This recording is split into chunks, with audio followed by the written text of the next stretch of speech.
Jason, Joe, thank you so much for joining Hitchhiker's Guide to Marketing Analytics. Great to have you with us.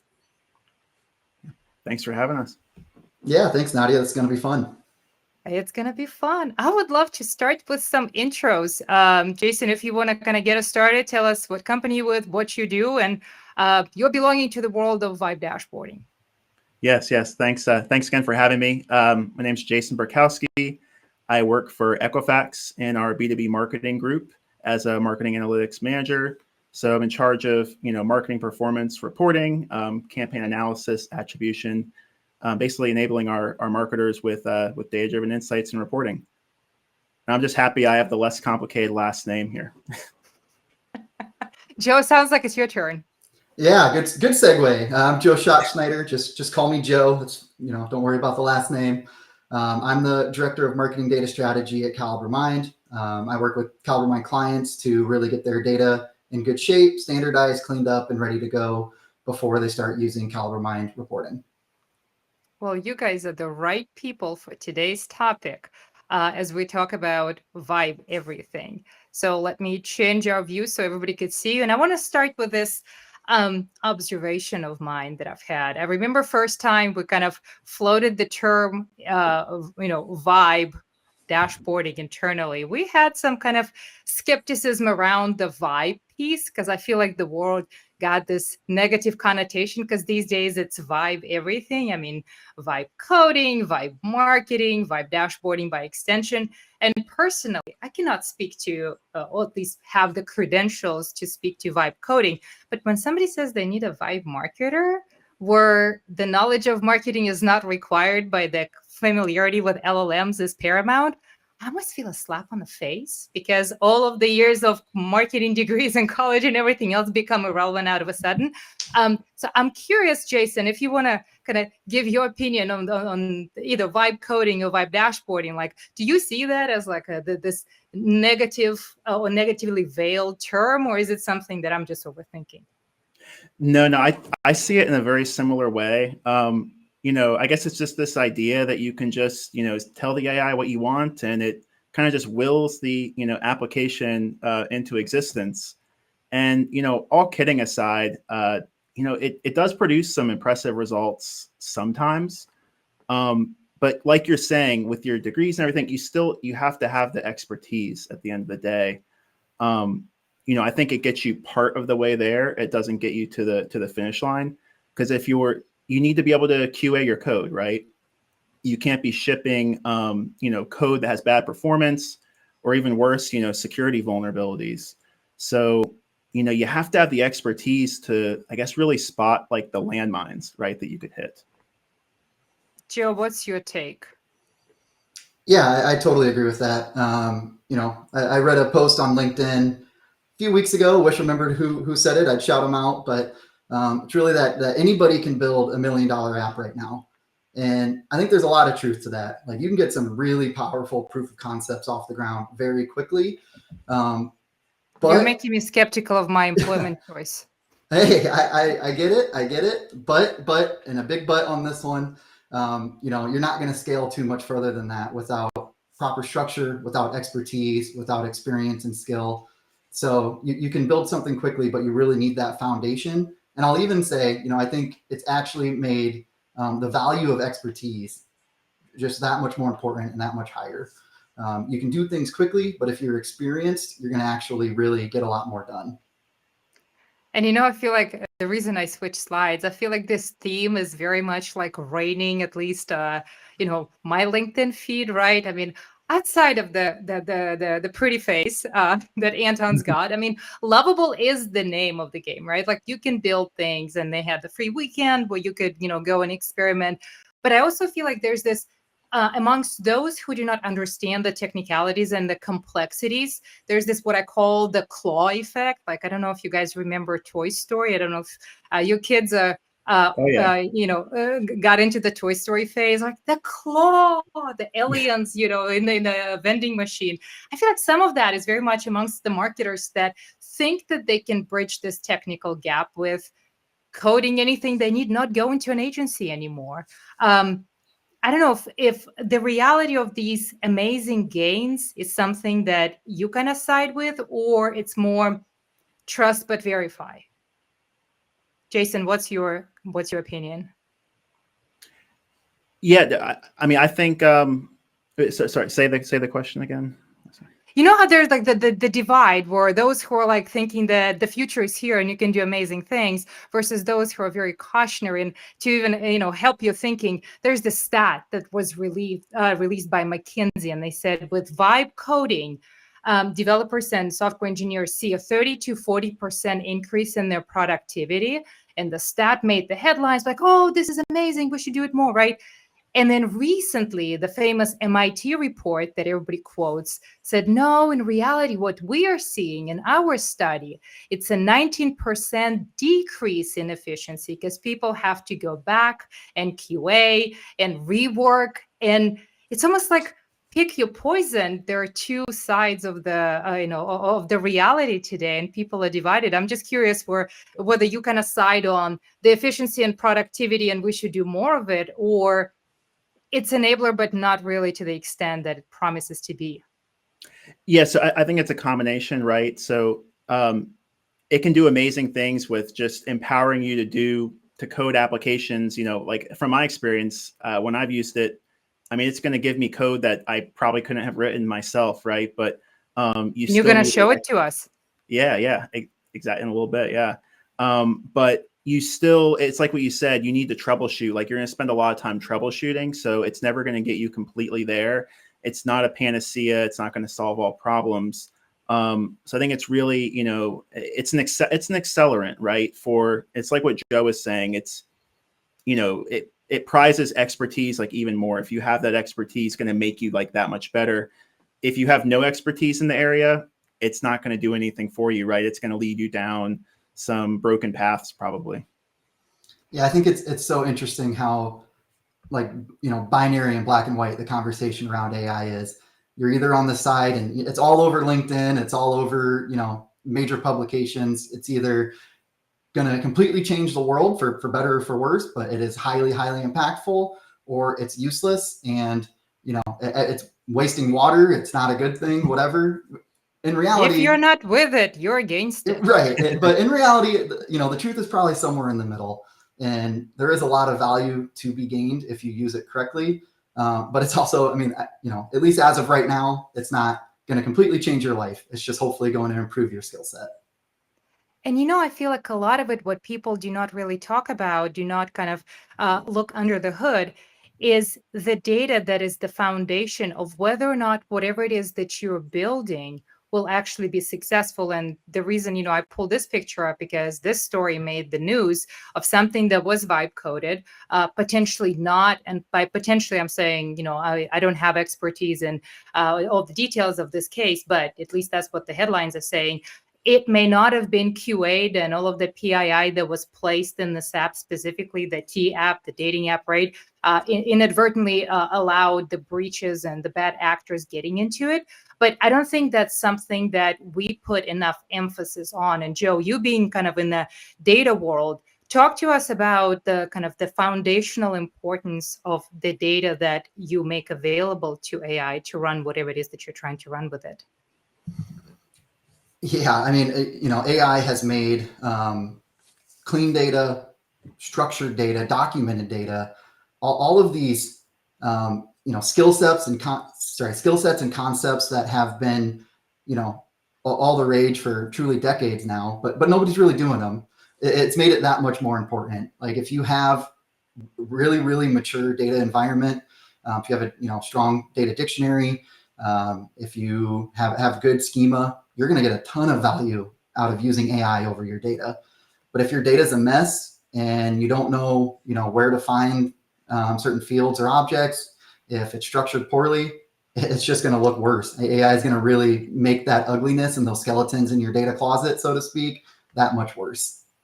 It's almost like you need that surprise me button to see what comes back. Or maybe it's the Google I'm feeling lucky button. I don't know which one that is. Surprises under the hood. Well, I feel like when Scott Brinker just recently shared this Lemkin scale of vibe coding. By the way, Scott Brinker is going to be on our show at the end of the season. I'm super excited about that. He kind of divided this spectrum from green to red of when you can use or should consider using vibe coding. That's for things that do not require personal data. That's for things that are very kind of light, higher level, right?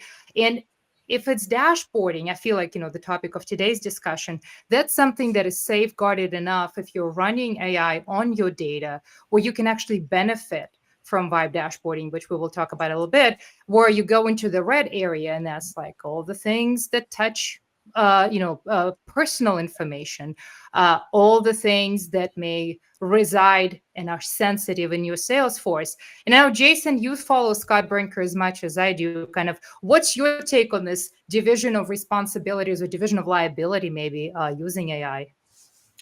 Sure. Yeah, I love this chart because it just makes it kind of really clear, like the boundaries of when you should vibe code, when you shouldn't. It's like you said, with first party data, you just have to be really careful. I mean, with a LLM outside your company's firewall, of course, don't put first party data in that. But yeah, this is great. As far as like productivity apps, like kind of simple things, definitely vibe code that. As soon as you have like, first party data or some kind of database component where you're putting first party data in, yeah, you absolutely really need to be very careful with vibe coding. And again, like I was saying earlier, you could probably vibe code like the structure of that application, but then get someone with, formal security expertise to really review that, right? Or help you iterate on that code. Because it's not going to get you all the way there. And again, you don't want to be T, right? You don't want to have kind of a data breach. You don't want to have an enterprise application that's been vibe code, right? That's a big no-no. Like you say, I love this. You don't want to code Salesforce, right? Like maybe a very simple CRM for like an internal use, sure. But, yeah, I've actually seen some inflammatory, just mind-blowing posts on LinkedIn. CRMs are from the past. You can do XYZ with vibe coding. I'm thinking, how many people can use that simultaneously at the same time? And what's going to happen with all this data? But that's besides the point. Joe, I'm curious on your take, like what Jason was saying within the world of enterprise. And you talk to a lot of our enterprise clients, this DIY style of, creating something that's vibe coded, whether it's, a web application or whether it's, a SQL functionality to pull stuff from database. Something that's completely kind of band-aided. What are the things that people need to think about as they get excited because the tools are out there, people are saying it's possible, go do it? What are the things that they may not know today that you have seen that they need to be mindful of? Yeah, I think vibe coding can work really well for fast iteration and for proof of concepts. But once you try to expand beyond that, there's risk involved, and it's hard to have an LLM or anything you're trying to vibe through really understand and overcome those risks. I personally, I'm a big fan of kind of like the intern test. If it's an action that you would entrust with an intern, it can be a pretty powerful thing to entrust to an LLM. I don't want to get into like the ethical dilemma of replacing interns. Let's just say we don't have the capacity to hire an intern right now. Spin up an LLM to do that task. Whether you save that prompt or set up like a system instruction, a custom GPT, whatever. And it does take some time, takes some iteration. You have to work with it, but then the result is something that you can reuse repeatedly and efficiently in the future. It's like you trained up your intern and now they're ready to go. So that's kind of my litmus test on when to use an LLM to vibe something. I love that. And that kind of brings us to the next point, like, why would we even care? And I feel like that would be a question to someone in my role, a consumer of all of the stats and all of the reporting and all of the data. And Jason, keep me honest here, because I feel like this reflects your reality as well.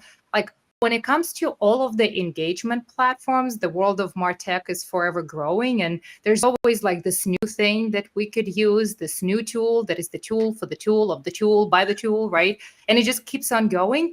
And we end up in this kind of very confused, kind of like, I don't know, scenario where all of the things are green and the systems are ready to go. And yet we still got more chaos. The issues that we're trying to solve with data are not being addressed by creating more data, right? And AI was here to help, but sometimes it just creates more confusion. And you guys are big, Equifax is a big organization. Do you see this kind of I don't know, plethora of noise coming from all of the engagement tools and the challenge trying to bring it all together? Yeah, I mean, you hit the nail on the head. I mean, it's like a data explosion over the last several years with these tools. You have the next MarTech tool to do this or to do that. But, the data has to be connected in a way that you can actually run AI and have it make sense, right? Like AI is not the answer to it all. I mean, it actually becomes much harder to even run AI the more tools you add. So you should be very cognizant of every tool that you add to the MarTech stack.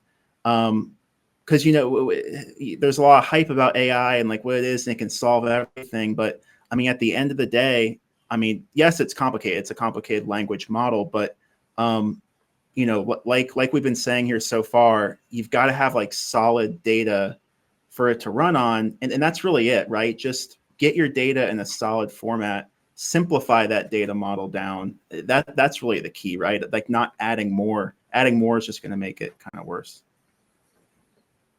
And I feel like this one speaks to it. And Joe, I'm sure you see that all the time, like all of these top challenges that people are facing with data integration being the number one thing. And I feel like and I'm curious of your guys' take. I feel like one of the biggest challenges with people trying to kind of democratize output of AI that they generated working with, one of the individual LLMs or several LLMs is the lack of collaboration features. Like you can create something in your instance, but the thinking and the logic within it does not flow if you just do it in that siloed fashion, right? You were talking to whatever ChatGPT, you created your custom GPT. It's fantastic. It speaks in your brand tone of voice. It follows your attribution model, whatever that could be that you created, right? You cannot share it with someone. You cannot let them see how things are kind of happening, the iteration of versions. And then you got all of the, all the other issues that were cited: pace of change, tool complexity, lack of skilled resources. You may understand, your neighbor in the marketing team does not. Like, Joe, I'm curious, what's your take on like bridging this gap, turning this complexity and chaos into something that's actually a viable, logical path to benefiting from, using AI? Yeah, I mean, I totally agree with your take on that. I think that's one of the hardest hurdles to get over when trying to adopt AI within your organization to really change a process or how you do things. I can find a cool way to use a custom prompt, whatever, and then I have to send it out in a Slack or create a Google Doc to share it with the team, and then I change it because prompts are iterative and you improve upon it. And then I have to send it out again, and they have to copy it out again and update their thing. We're a big Gemini house at CaliberMind, big Google fans. They spent so much time working on their workspaces and their docs.google.com has been so popular for so long. What are they doing? Why can't I easily share a custom Gemini prompt? I mean, it blows my mind. It's like my son. He's no artist, even though he thinks he is. He creates gifts for me every 2 minutes. He scribbles something. Hey, mom, look, I got this new thing to give you. 2 minutes later, hey, mom, look, I got another picture. I'm thinking, what about version control? What am I going to do with all this art? What do I keep? What do I throw away? Yeah, I feel like sometimes exactly all it. of this. Yeah. I wanted to touch on this kind of dream versus reality and bridging the expectations of what is possible, because the promise is amazing. When the tire kind of meets the road, the output is different. People start seeing limitations. What's your take on, I talk to AI and it's going to give me exactly what I want, versus the notion of, shoot, I tried 10 times, it's not that, and they're telling me to go interrogate the agent, and I just don't have time for this. I think it's really interesting, especially with dashboarding and Vibe dashboarding, because unlike a lot of LLM applications, there is like a true or false. Did it provide the correct dashboard? Did it provide what I asked for? There isn't really a middle ground. And that's really hard to prompt around consistently. Yeah, the level of variation, and Jason, you probably, I'm sure as you kind of show us your project, that's probably something that was top of mind for you. Just the amount of variations to tweak it to the point where it stays consistent and gives you what you want.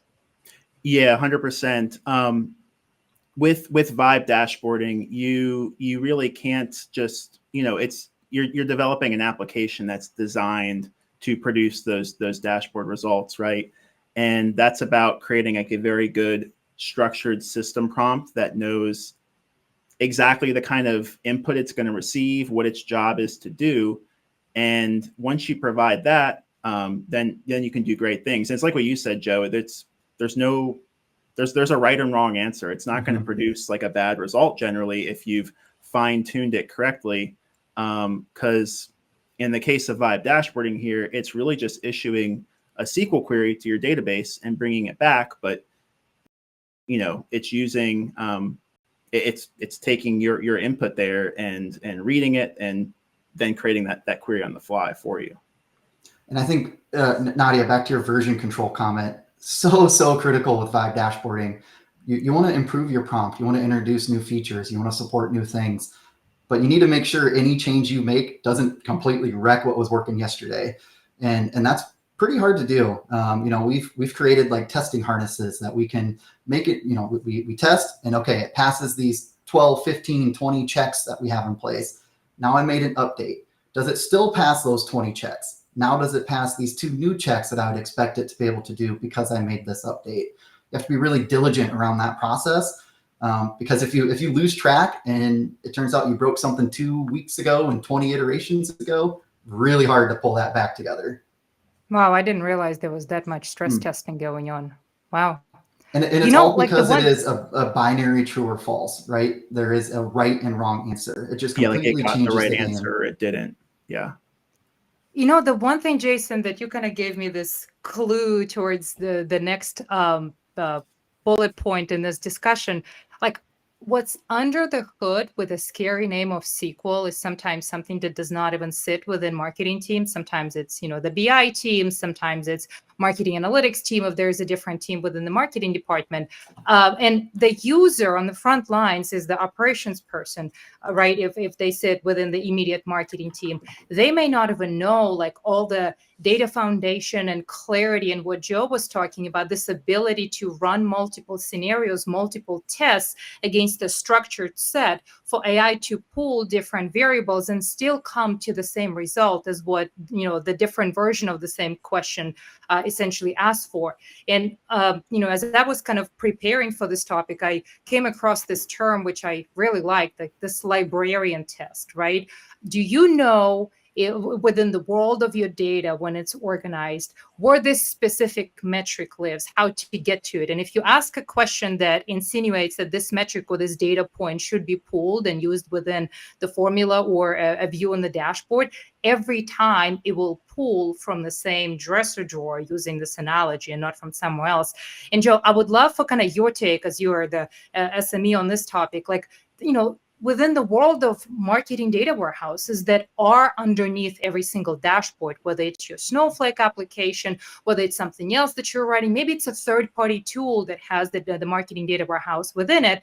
Like, we know there's some that have SQL and a base non-SQL. Google BigQuery is, one of those. And Jason, you'll be using that, Joe. You will show us the demo that has that foundation, versus other ones that speak kind of a dialect of SQL where the variations are more loose, and you might be surprised with the Google I'm feeling lucky button.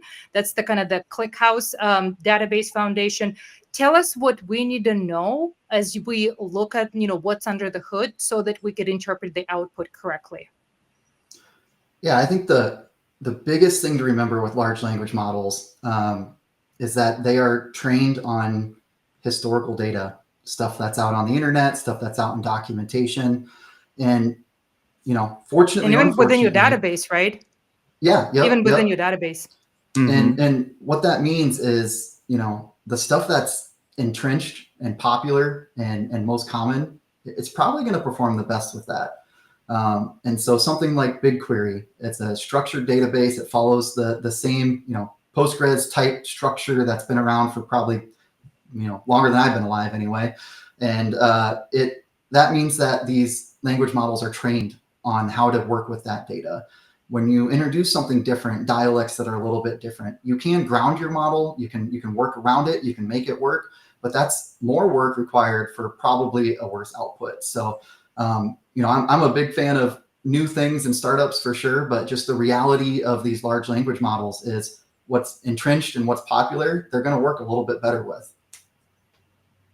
And I know that joining data or data joins is one of those, I guess, more challenging areas where if that structure is not there, if you have a big cloud of things where everything is essentially, channeled and stored, and then your AI functionality pulls random numbers, populates the dashboard, you cannot audit, you cannot, peel back the layers and see what's behind it. How did I come up with this number? And it's because data was not joined the proper way, and those joins were lost in the output. And Jason, I know joins is something that is near and dear to your life because you lived the life of Tableau and everything else. Yep, 100%. Yeah, you've got to be able to join your data effectively together. And yeah, you mentioned, the LLM producing, hallucinations or maybe not being able to do things correctly there. So yeah, I think it's a best practice to, when you're creating like AI-driven applications that sit on top of a database, you'll know exactly the SQL statement that's getting produced there. So logging that out, right, when your application runs. And I think you hit on this earlier, Joe, like kind of testing, hey, was that the query I was expecting to get? And does it get the same result as issuing, that same exact query on the back end? But 100%, you've got to have the data. You got to have a data model that can be joined together to bring in the right fields that are even meaningful for your marketing users. Well, I think at this point, everybody's dying to know, like, how does it all work? So I'm like super excited that we're 2 steps away from the demo. But Joe, go ahead, make a point. Yeah, I think that all ties back to the documentation piece and even the structured data versus a semi-structured data set. Primary keys are a thing for a reason. LLMs really like them and they understand how to use them. If you can tell the LLM how to do a join, it's going to do it well. If you don't know the answer, or if you're going to make it infer, you better have a really strong data structure, because it's going to be hard for it to be successful and to interpret that correctly. That's actually for those who are wondering, why the heck are there 2 planes against the spatial background in the slide? That was the analogy that I was trying to make. The structured data foundation is almost like a commercial airliner. That's not my analogy. Somebody made it, somebody smarter than I was, explaining the difference between the database types. The commercial airliner will take you and all of the people on your team with all of their complexities included from point A to point B. You will arrive safely. You will arrive every time, and your luggage will arrive. So it's guaranteed kind of, longevity and continuity of operations. The fighter jet over there, it's more like things are happening fast. Things are lightning speed, but you're the only pilot in that plane. So will it do that operation in like that single mode where you're the one interacting with it and the result is in the minute right now? It will. Can you replicate it for other members on your team? Maybe not. Maybe or maybe not. I guess, you're in for a surprise. So with this, maybe we could go into the demo. And since we're kind of in the structured world, Jason, tee this up for us as you kind of get your screen set up. Give us the background, like the hypotheses that you have, like why you even kind of try to create this model and what's involved. Sure. So I'll go ahead and share my screen.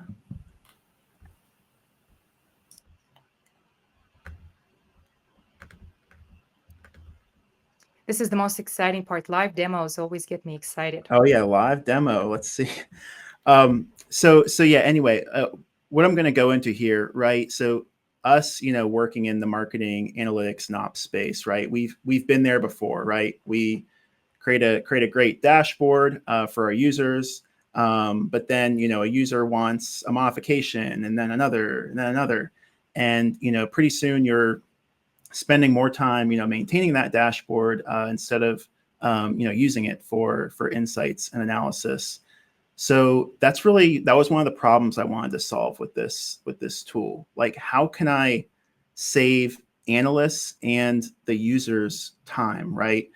by just allowing someone to, ask a question on the data and get a response back. Also, I really want to demystify AI for myself, because before this, I had really only done like general prompting. I wanted to really leverage AI on my own data and kind of just put it to work, really. So I'll just get kind of right into the tool. Like I was saying, premise is simple. You ask this tool a question and it gives you a response in the form of a chart. It's built on Tableau's publicly available Superstore data. Chose that because, I think a lot of maybe people listening to webinar are maybe familiar with that data. So anyway, here's the tool itself. So I'm just going to ask it, a simple question here. So I'm going to say I'm going to zoom in a little bit. Show me the top 3 product categories. And then if I simply hit ask here, let's hope and pray that it returns something. And it does. Look, live demo, it returned it. So it gave me, exactly what I was looking for here, right? Let's try just another question. So instead of, seeing an aggregate thing like that, maybe I want to see sales trends over time. So I'm going to say, show me the sales trend over time by year, month. Hit ask. Thinking a little bit. And just like that, so it gave me numbers. Here, I'm going to do this. I'm going to pivot a little bit. In a line chart.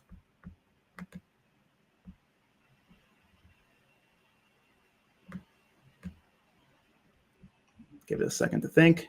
There. So that's funny. See, so earlier I didn't put in a line chart and it gave me the line chart. So like I said, it's generative, right? So anyway, it took a little bit more context for it to give me, this chart here. And then, you can download this data in an image form or CSV for your own purposes.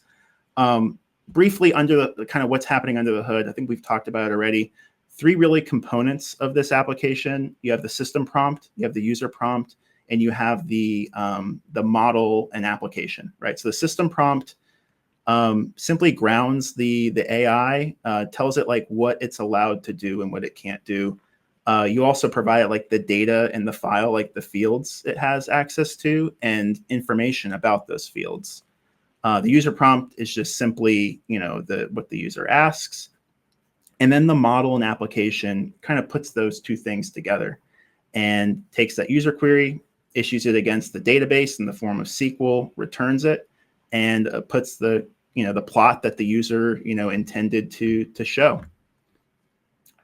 So yeah, switching back to value, right? Like, why would you want to do this? I think it can save, as a potential to save analysts and users a lot of time. Rather than modifying, making endless dashboards, you can generate charts on the fly.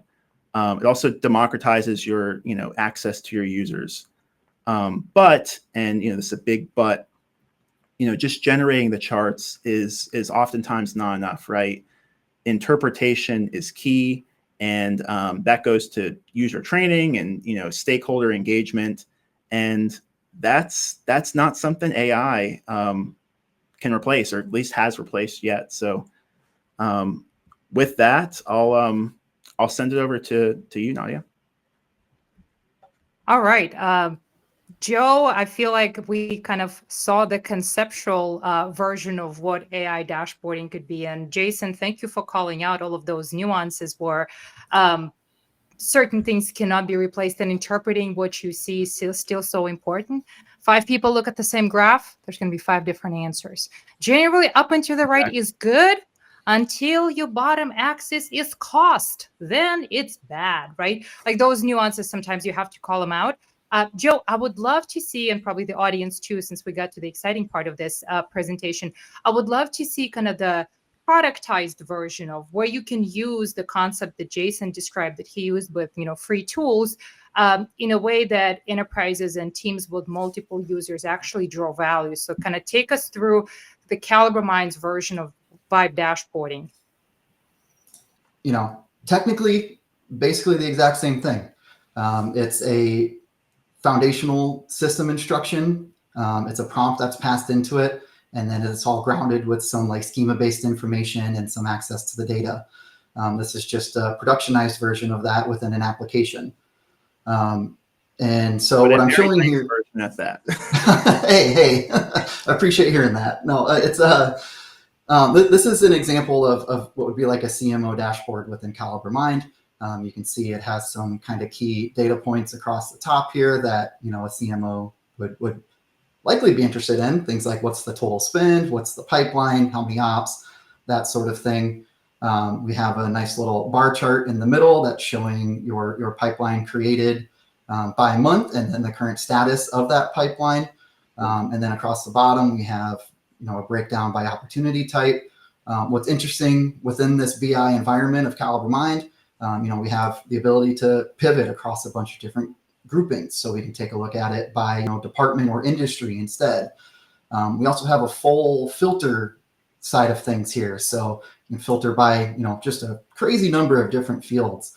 And all of this together creates additional nuance that we had to plan around and to build our prompt around to make sure that Vibe dashboarding would work within this environment, just like any other out-of-the-box widget.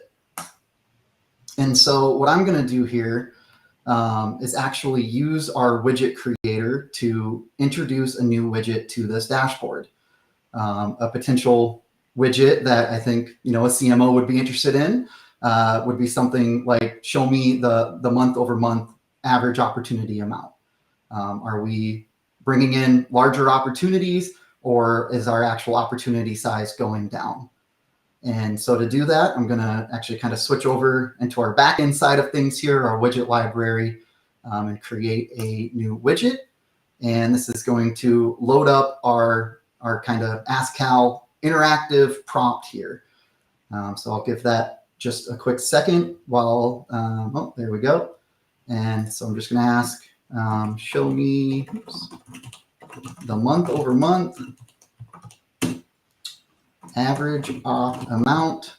And just in case this ever becomes sentient, I will use some manners as well.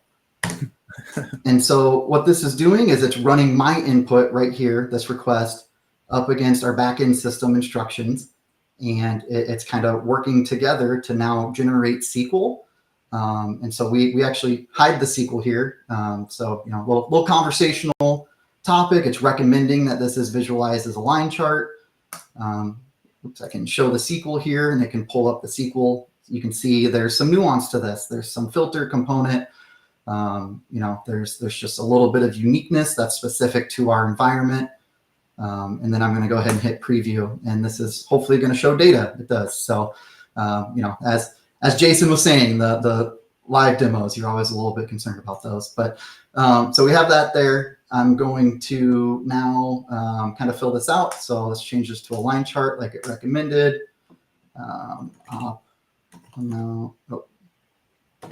Average op amount. Just name it some stuff here.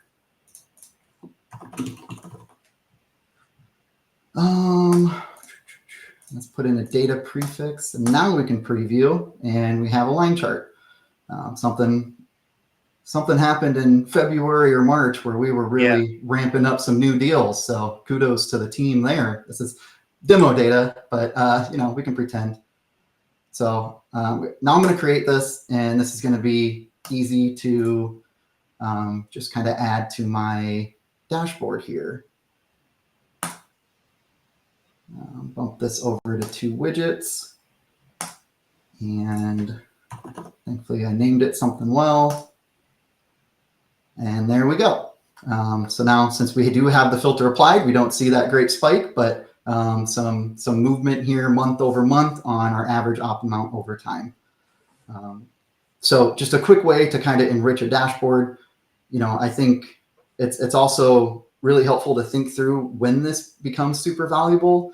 And that's, as we were kind of alluding to, when you get a lot of requests from different people. Everybody's data is unique, everybody's processes and practices are unique, and so everybody kind of needs their own take on what they want to view as a chart or how they want to measure success, their KPIs, things like that. Vibe dashboarding allows that to be very flexible and as you can see, done very quickly as well. That's great. Super impressive. Yeah. Joe, you just made yourself extremely popular with me. I have ideas. I have requests. The amount of things that I could ask you to do, like, it just, the sky's the limit. But now it's on record. A minute. Yeah.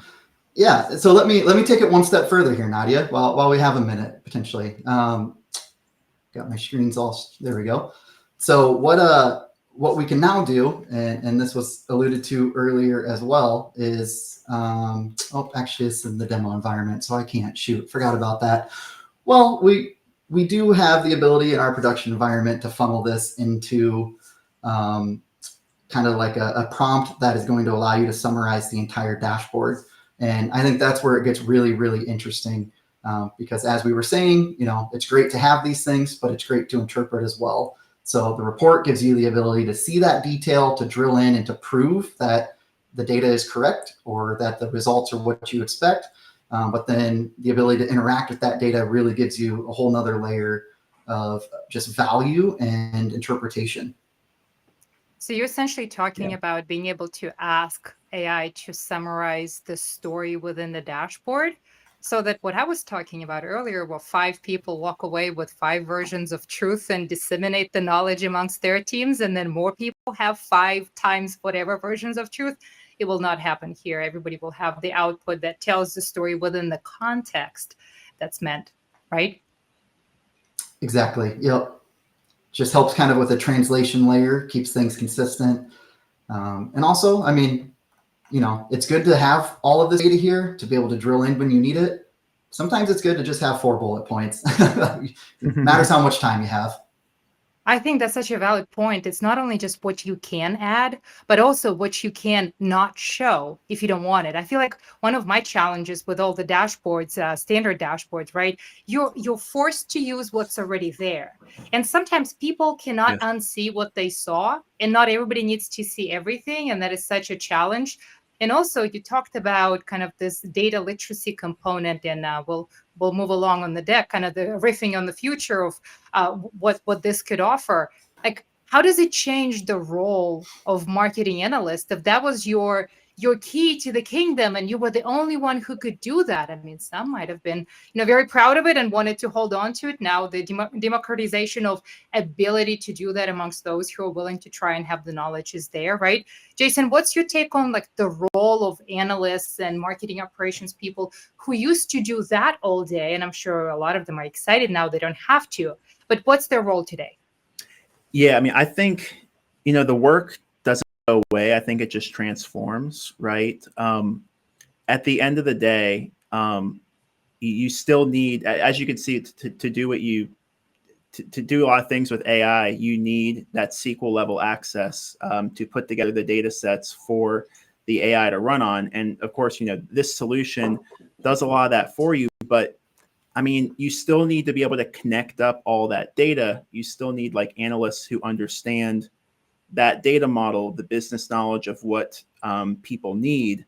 So it really just transforms from pulling static kind of reports and dashboards to pulling together the data that these AI models that will run on that data can then interpret it, freeing up the analysts to do, more, more powerful work with their time. Rather than making modifications to the same dashboard, you can pull in the data it needs, put the model on top of it, give people that. And then I love the interpretation layer of how does all this work together, right? Because I think that's where we're going in the future. We keep adding applications. Marketing becomes more and more complicated, right? We're going to have more and more metrics. What does it all mean together, right? I hear that a lot of like with users. This is up, this one's down, this one's about stagnant. tell me what that means, right? So now we can use AI to give that story, to help tell that story, to really simplify it.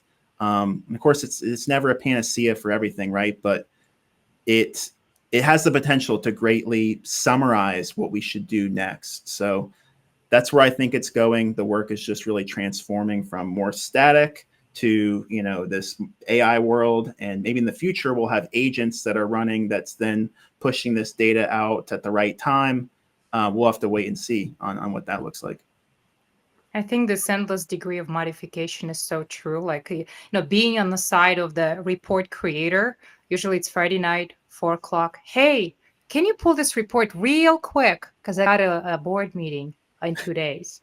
I'm thinking this is Friday. It's never real 4:00. quick. And I realize I'm Eastern time zone and it's still, the sun is still shining and it's lunch your time. But I mean, seriously. And I feel like, Joe, you were on the receiving end of this, of the endless modifications. You helped us with the custom reporting that we have internally for the account funnel and all the nuances there, as we wanted to understand the conversions from different stages within account readiness, right? What's your take on this endless, can we double click into this? Do you see others ask that, or is it just me going crazy? No, it's not just you. Makes me feel good. No, I can affirm too. Every customer I work with, all of them, there's something about seeing data, graphed, charted, whatever, a dashboard. You realize what you asked for isn't actually what you wanted every single time. And I think the ability to iterate very quickly, that's one of the biggest differentiators I've personally felt, because it's been my time getting saved when using Vibe dashboarding. If you set it up well, you have a good prompt in place, you provide the proper instructions, you can make updates then very, very rapidly. It lets you, when someone requests something new, I'll just show you. I'll just throw it in quick, let you see it. Okay, that's still not quite what you wanted. Let's iterate again. And it speeds up the process so much, not only from the number of days to deliver, but also just the amount of time spent. I don't want to recommend making somebody pull together a dashboard on a Friday afternoon, but it is much more doable now. Yeah. I feel like it's like going to the grocery store. You're like, okay, I'm going to run in real quick. All I need is bread and milk. And you walk out with a whole cart and they ask you at the cash register, did you find everything you were looking for? Like, if only you knew. I came for 2 things. I'm walking out with this cart. That is exactly it. It's just buckets load of ice cream every single time. All flavors, all different flavors. All of them. I love that. That's such a great point, Joe, with you go in with a question and it's almost never what you came out with. But I mean, that can be a good thing in this new world where it can be a good thing. Yeah. And I think as long as there's no black box, right? Right. Yeah. And I think that iteration has always been the case. It's always been the case. It used to be over 6 years or that's why there are a gajillion dashboards that nobody looks at, because there was never enough iteration because it took too much time. But now you can iterate quickly enough that you do get to that dashboard much, much faster. And I feel like it's also bringing together people who may have different questions, who in the past had to be kind of helped separately, and you had to work with this person and you had to work with this person, and you bring the two together and you start stitching things together and they look different and people have questions. Because I feel like we talk a lot about technology, but we don't talk enough about people who at the end of the day are the ones who consume the output, right? And that's where this concept of, do you want a black box that would it help you to collaborate cross-functionally and kind of put everyone at ease and kind of build this trustworthy relationship across functional teams, which sometimes kind of starts on rocky grounds when it comes to reporting? I feel like that's not stressed enough, where that auditability and being able to see what's behind it. That's the same SQL that Jason, you showed, you kind of showed the ability to validate if you wanted to. If you trust it as is, good luck, go ahead, right? But if somebody wanted to validate that, you give them those proof points. Yeah. Revenue ops, marketing ops. I mean, people are jaded, truly, which I get. Every 2 months, there's a new tool, or there's new software, there's something new that they need to get, and it promises to solve absolutely everything, and it hasn't yet, and it probably won't. And AI is that new thing right now. AI is going to solve all of marketers' problems. So I think, marketers need the ability to drill in. They need the ability to get underneath the fluff and, say, yes, this is what I expected. Now I trust this. Black boxes and marketers just don't mix. I actually love ops people and analytics people the most. Like, we're such a skeptical bunch, and it's just so much fun because everybody comes in high on the horse with pre-created conceptions, and then they're open to look at things when there's proof points. But I think, marketers in general are the funnest bunch to work with, just because we're so skeptical and we just roll our eyes all the time because we've heard it all. Yep. All right. And I think with this, I don't know if you guys have any parting words for those who are trying to kind of, give it a try, any attempts, like Jason, anything from you, like if somebody wanted to mess around with the same kind of setup that you had? Yeah, no, I recommend just diving in, right? It starts with doing, right? Stop kind of researching and just kind of like hearing the hype of AI and get in and get started. Honestly, you can start with vibe coding, right? As long as you're making it secure and being cognizant of all the things there. Start with vibe coding because it can give you a solid start. Learn about programming though if you're going to make an application like this, because you're going to need that requisite knowledge later. Because like I said, it's not going to give you a perfect application right out of the gate. You're going to have to troubleshoot. You're going to have to iterate on it. But yeah, just play. I recommend just playing around with it. Yeah, Anything from you, Joe? Yeah, patience is a virtue. What I'm hearing from Jason, just keep trying. Yeah, and then like with your users too, just internally, if you're working at a company with your users, I can't stress the importance of really like that stakeholder engagement and education, because the AI will take us to the chart, right? But as we're saying here, the key of the puzzle is that education, having people understand what it's saying. So we need to focus on the AI, of course, like that's great, but learn how to do that storytelling with the data too. To really make it land with your marketers. Joe, any wisdom from you? Yeah, maybe even a little bit broader than just vibe dashboarding, but I do also encourage people to try playing around with large language models. I think they're here to stay at this point, and there is value to be gained. And I'm going to really advise to everybody to find something you do somewhat repeatedly. If you can make that task a little bit more efficient using a large language model, AI, whatever, it's going to help you out in your day-to-day. And that's how you're going to start to really grow as a professional, grow as a user of large language models. So find something you do repeatedly, gain a little bit of efficiency, and then grow from there. I love that advice. So I guess, my final thought for everybody on this call, if they have questions for you, anything specific, or they want to show you what they're working on, is it okay if they hit you up on LinkedIn? I think this day is the best place to find people. Absolutely. I'm okay with that. Yep, same here. Sounds great. Thank you guys so much. Love having you. This is a great discussion. Thank you for the show and tell. Usually it's just tell. Today it's the show. Appreciate you being here. Thank you.